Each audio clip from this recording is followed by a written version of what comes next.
Good day from the office of the mob justice football. Your advocate here, Advocate Ndeboa, advocating the mob justice football project.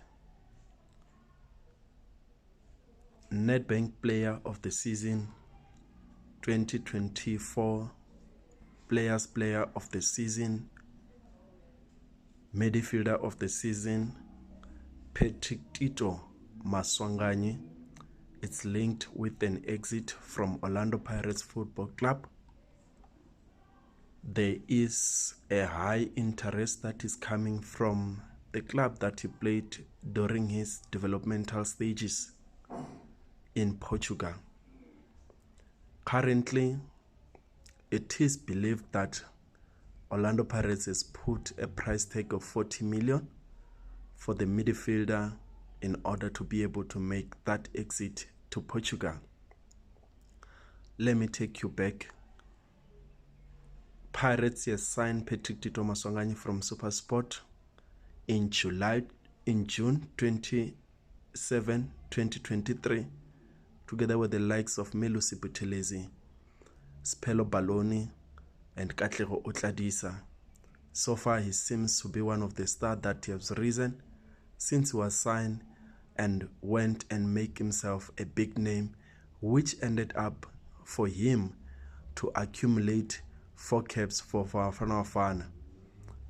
Tito Maswanganyi, during his developmental stages, was playing for Academia de Coimbra, a school there in Portugal, which produces youngsters.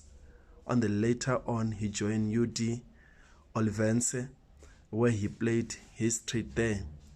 He returned back to South Africa for SuperSport. Then he was signed by Orlando Pirates on the 27th of June 2023.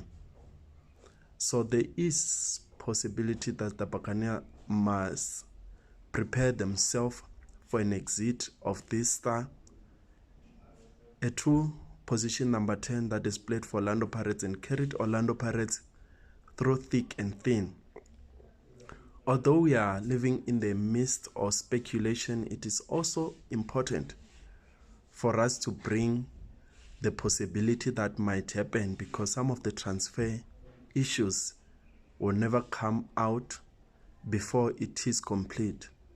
But it is true that there is a very huge interest of Tito Maswanganyi to return to Portugal and play his trade football there. Looking at the age 27, he still have a bright future ahead of him. He might play until 35, depending on the injury, but